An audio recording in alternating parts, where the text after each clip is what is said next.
Students, have a very sweet morning to all of you. I hope you are well and safe at your home. जी हाँ प्यारे बच्चों, उम्मीद करता हूँ आप घर पे ठीक ठाक होंगे और रोज का काम रोज कर रहे होंगे।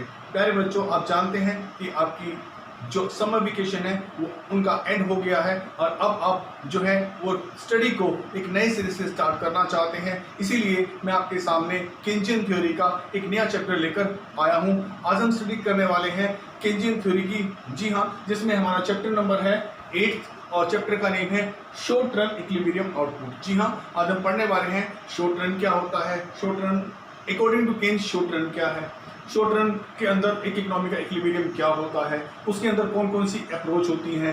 जी हाँ, दो अप्रोच आप इस चैप्टर में स्टडी करेंगे आगे चल करके, जो कि एडीएएस अप्रोच यानी कि aggregate demand aggregate supply approach, और अगली अप्रोच उसके बाद आप स्टडी करेंगे एसआई यानी कि सेविंग और इन्वेस्टमेंट अप्रोच। जी हाँ, उसके बाद हम इनके अंदर आने वाले चेंजेस के बारे में पढ़ेंगे। जी हाँ, इक्विलिब्रियम में चेंज आता है, किससे आता है? इन्वेस्टमेंट के परिवर्तन से इक्विलिब्रियम में चेंज आता है, उसकी भी स्टडी हम यहाँ पर करेंगे। और सबसे लास्ट में जो हम स्टडी करेंगे यहाँ वो करेंगे मल्टीप्लायर। जी हाँ, इन्वेस्टमेंट मल्टीप्लायर कह लीजिए या आउटपुट मल्टीप्लायर कह लीजिए, हम इसकी स्टडी करेंगे। और फिर इसके बारे स्टडी के अंदर हम ये पढ़ेंगे कि कैसे ये बैकवर्ड और कैसे ये फॉरवर्ड मल्टीप्लायर एक्शन होते हैं और कैसे इनका पूरा मैकेनिज्म जो है वो वर्क करता है। Let's start the chapter. The first concept of part 1 is concept of short run.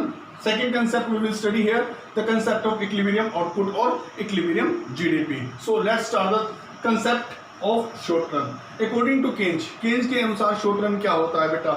Keynes के अनुसार जो short run है वो इतना छोटा पीरियड होता है बेटा कि उसके अंदर टेक्नोलॉजी का चेंज नहीं लाया जा सकता। आपको पता है टेक्नोलॉजी का कोई भी चेंज होता है उसमें हमें एक लंबी समय अवधि, एक लॉन्ग ड्यूरेशन ऑफ टाइम हमें चाहिए होता है। जी हाँ, जो शॉर्ट रन है केन्स के अनुसार वो इतना स्मॉल पीरियड है कि इसमें टेक्नोलॉजी का परिवर्तन नहीं होता है और कोई रोल नहीं होता टेक्नोलॉजी के परिवर्तन का। तो फिर आउटपुट कैसे बढ़ता है? क्योंकि जो हमारी स्टडी है वो है हमारी इनकम एंड आउटपुट थ्योरी।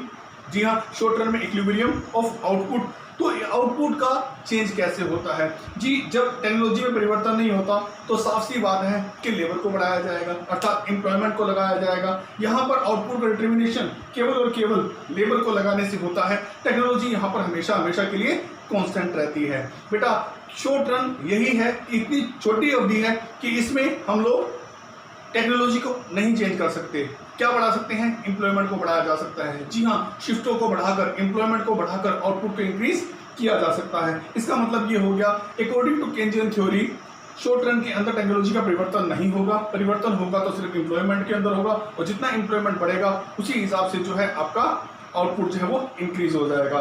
यहाँ मैं ये कहना चाहता हूँ कि अगर आप एम्प्लॉयमेंट को हायर करते हैं तो वो हायर एम्प्लॉयमेंट जो है वो जनरेट करेगा हायर लेवल ऑफ आउटपुट। जी हाँ, हायर एम्प्लॉयमेंट से ही हायर लेवल का आउटपुट जो है जनरेट होता है।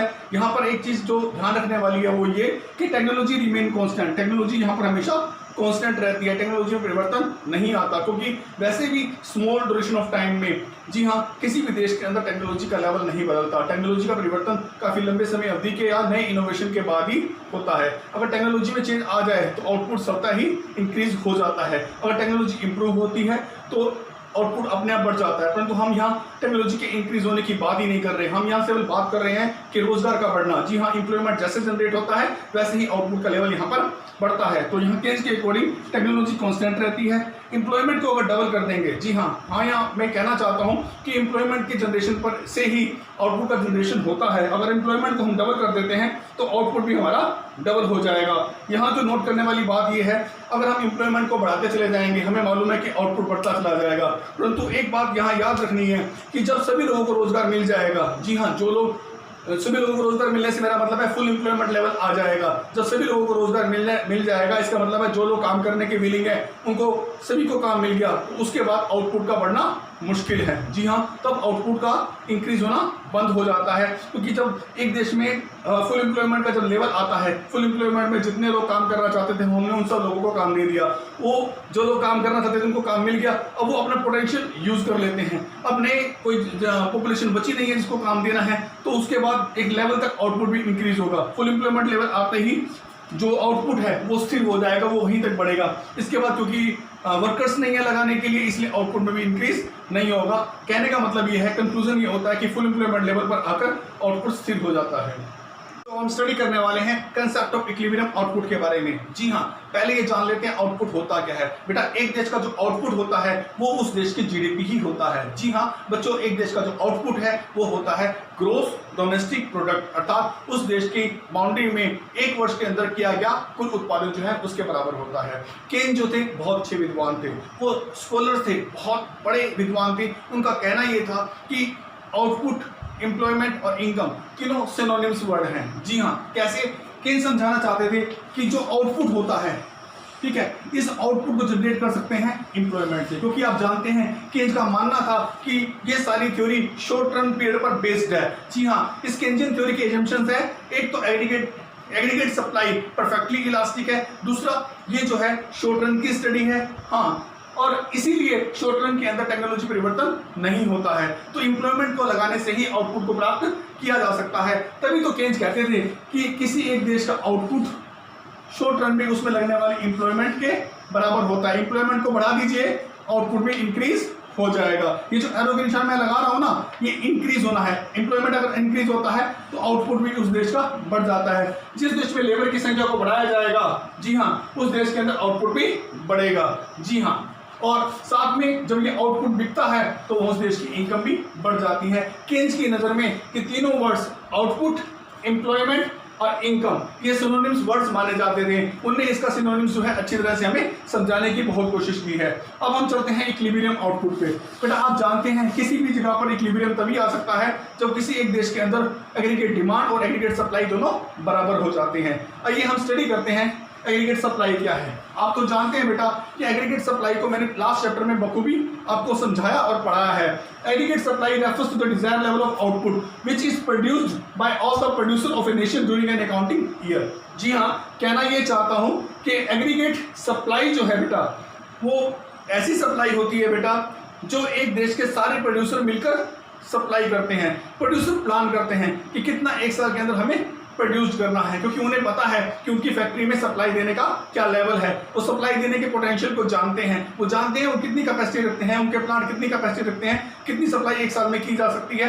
सारे प्रोड्यूसर द्वारा एक देश के अंदर जितनी सप्लाई बनाई जा सकती है उस सारी सप्लाई को एग्रीगेट रूप में उस देश का आउटपुट कहा जाता है, और इसे ही हम कहते हैं प्लान टू प्रोड्यूस, और इसी का एक नाम और है एक्स एंड एग्रीगेट सप्लाई। जी हाँ, अब एक बात ध्यान रखना बेटा, एक देश में जो टोटल एग्रीगेट सप्लाई है वो एक देश के सारे प्रोड्यूसर मिलकर जितनी वस्तुओं और सेवाओं का निर्माण एक साल में करते हैं वो उस देश की एग्रीगेट सप्लाई कहलाती है, और इसी एग्रीगेट सप्लाई को हम लोग एग्रीगेट आउटपुट कहते हैं। और आउटपुट जो है ये प्लान किया जाता है प्रोड्यूसर के द्वारा, इसीलिए इसे हम plan to produce aggregate supply भी कहते हैं, और इन्हीं का एक नाम हो रहा है एक्स एंड एग्रीगेट सप्लाई।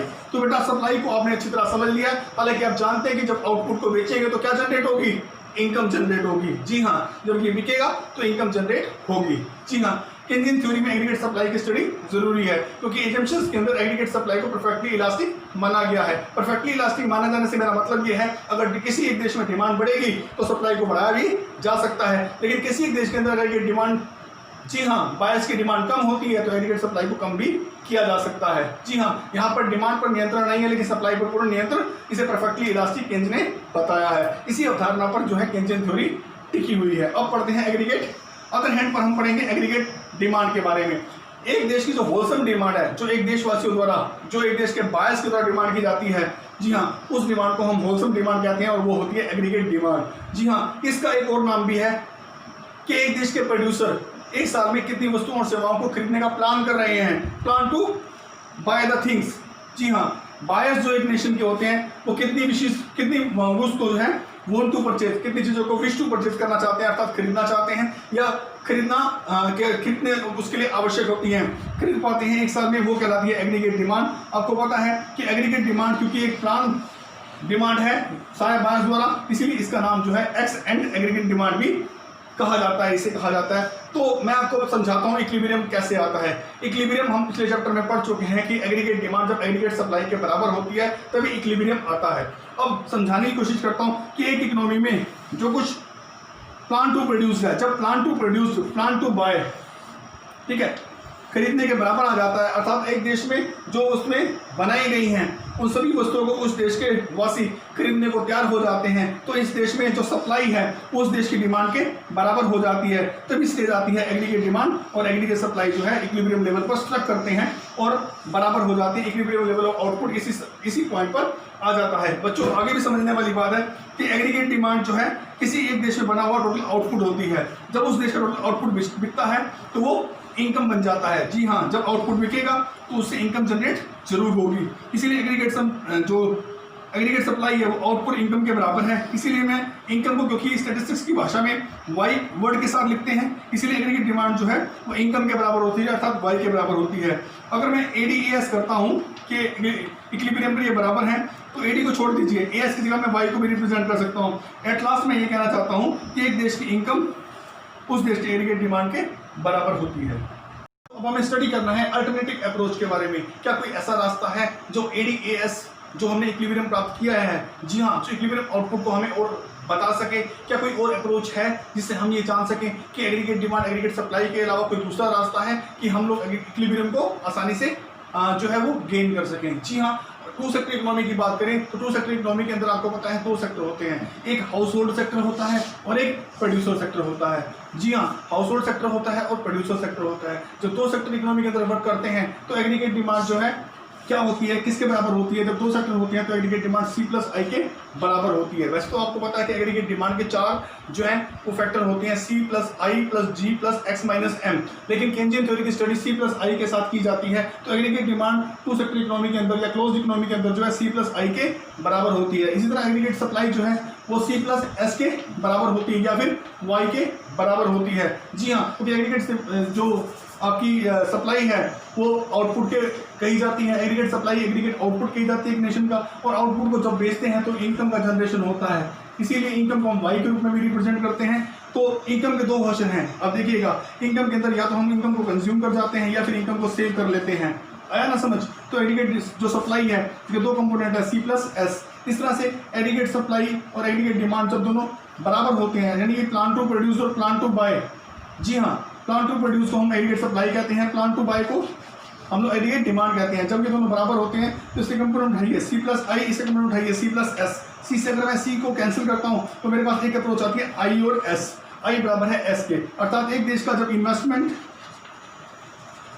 बराबर हो जाता है उस देश की सेविंग के, यानी कि एक देश के अंदर, जी हाँ, इनकम में से निकाल रहा हूँ, एक देश के अंदर जब टोटल सेविंग को इन्वेस्ट कर दिया जाए तो उस देश के अंदर S और I में भी एडीएस अप्रोच ही शामिल होती है।